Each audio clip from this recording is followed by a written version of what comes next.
I have had many people say to me something along the lines of, I like Terraria, but I never know what to do, so I just stop playing. And that is why today, using my personal experience with the game, I'm going to walk through a playthrough of Terraria and give tips of what to do when you are lost. Loading into a world for the first time can be one of the most overwhelming experiences in the playthrough.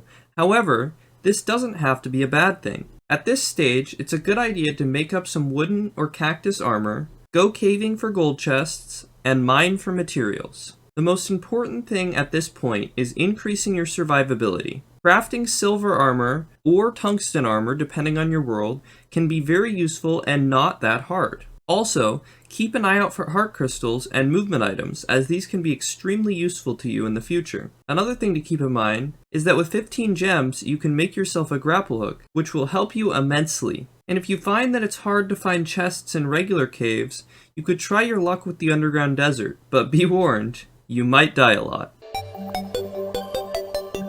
Once you have yourself geared up a bit, it can be a nice refresher to return to the surface and do some exploring. Go find the dungeon and jungle, or maybe even rescue the angler from the ocean. You could even use a gravitation potion and search for sky islands, where you will find valuable gear. It's also a great idea to start working on a base for yourself. A base can help protect you from monsters at night, and house valuable NPCs that will aid you throughout your playthrough. Another very good use of your time is building a boss arena. By running a few rows of platforms on top of each other, you create a perfect environment to defeat many of the bosses in Terraria.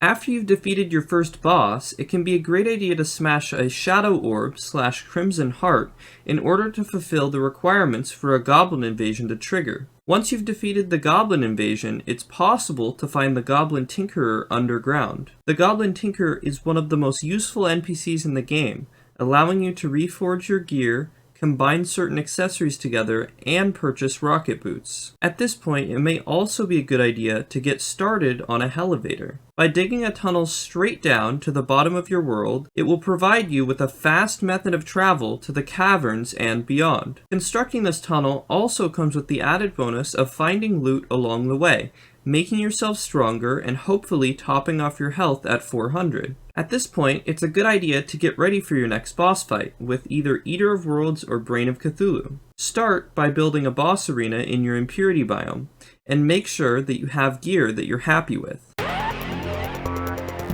After you've defeated your second boss, quite a few options open up for you. At this point, it's possible for a meteor to spawn, and if this happens, you can get yourself some very powerful gear. It can also be very valuable to loot the underground jungle for weapons and accessories. Making lightning boots and its upgrades will help you a ton in future boss fights. At this point, you will have a couple of boss options, Queen Bee or Skeletron. I normally start with Skeletron, but you can do either first. For both, you're going to want to build an arena at the location that these bosses will be spawned, and make sure to get yourself some gear upgrades before attempting. Once Skeletron is defeated, looting the dungeon will get you some powerful items that will aid you for the rest of the playthrough. After securing a shadow key from the dungeon, it's possible to head to the underworld and unlock shadow chests for even more gear upgrades. You can also drink an obsidian skin potion to mine up some hellstone for weapons and armor. Nearing the end of hard mode, it's a good idea to build a long straight platform in the underworld that can be used to fight Wall of Flesh. Before entering hard mode, it may also be a good idea to make some world improvements. You can dig tunnels around your impurity biomes to stop the faster corruption sped in hard mode. You could also dig a tunnel around your base to protect it. Another thing that can be useful is building some AFK farms that will be useful in hard mode but easier to build in pre-hard mode, such as a souls farm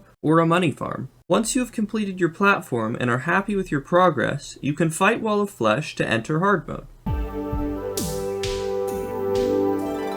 The beginning of hard mode can feel just as overwhelming as the beginning of your playthrough, but this is normal, so don't worry about it. The first thing that you're going to want to decide is how you want to get your hard mode ore. You can either smash altars in order to spawn it in the world, or fish for crates. I normally prefer fishing, but either way will work. Just keep in mind that if you're playing in 1.4, you must fish for the crates in hard mode in order to get these ores that you're looking for. You're going to want to get enough hard mode ore to craft yourself a full set of armor and potentially craft yourself some new weapons as well. If you're playing as Summoner, you can head to a spider biome to get some good weapons and armor from there. Wings are also very important in hard mode.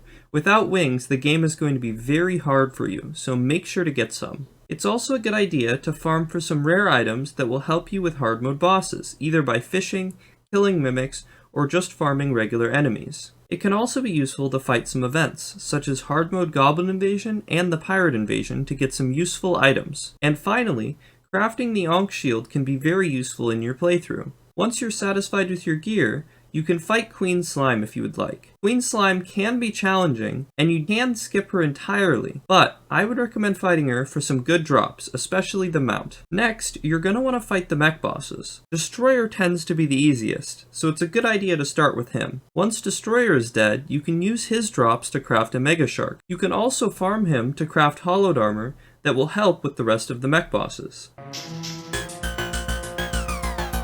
Once you've defeated all 3 mech bosses, you can craft a pickaxe axe or a Drax, and mine for chlorophyte. Chlorophyte armor will be very useful to you in your fight with Plantera, but if you want to stick with hollowed armor for the shadow dodge, this can also work. At this point, it's also a good idea to farm for life fruit in order to get yourself up to 500 health, and if possible, get yourself some weapon upgrades such as the Terra Blade or Chlorophyte Shotbow. Expanding your Queen Bee arena is normally the fastest and easiest way to get their Plantera arena ready, and once you're satisfied, find a bulb and get to fighting. Once you've defeated Plantera, it opens up a lot for you. You can fight the Pumpkin Moon and Frost Moon for some good upgrades to your gear. You can also head to the dungeon to get some new drops that will help you out. If you're playing as Mage, getting Spectre bars can be very useful to you at this stage in the game. Similarly, if you're playing as Ranger, getting Shroomite bars will be very useful to you at this point. After you've gotten your upgrades from post-Plantera loot, there are 3 bosses that will be available to you to fight.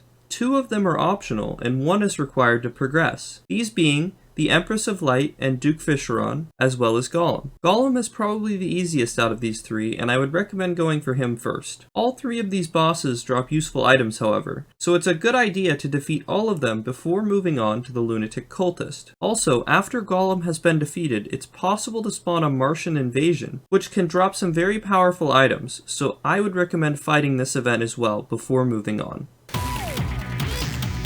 Once Golem has been defeated, almost everything is available to you. Probably the best items for Lunatic Cultist are going to be the same items used to fight the previous few bosses, with some upgrades obtained from said bosses, such as the Razorblade Typhoon or the Terra Prisma. Once you're ready, fighting Lunatic Cultist will be easiest in a large open arena built around the dungeon. Keep in mind that once the Lunatic Cultist has been defeated, the lunar events will immediately trigger, so make sure you're ready to fight them before proceeding. I would also recommend creating an arena for Moonlord before you fight Lunatic Cultist. One of the most effective arenas is a long strip of asphalt in the sky that you can run along. After the Lunatic Cultist has been defeated, you will get the Ancient Manipulator. Choose the pillar that corresponds with your current class and fight that first. Using the fragments from this pillar plus the Ancient Manipulator that you just got, you will be able to craft some powerful weapons that will be crucial for defeating Moonlord. After this is done, make sure that you're ready for Moonlord and fight the remaining 3 pillars. After the final pillar is destroyed, you will have exactly 1 minute before Moonlord will spawn on you. So get to that arena that you built earlier as quickly as possible. And that's it. Once Moonlord is dead, you have beat the game. Congratulations. You can farm Moonlord a few more times in order to craft an endgame set of armor and maybe even get yourself the Zenith. But with that, guys, I have completed my guide. I hope that it was helpful to you in one way or another, and if you enjoyed, consider subscribing to stay up to date with my uploads in the future. And other than that, I thank everybody for watching, and I will see you guys next time.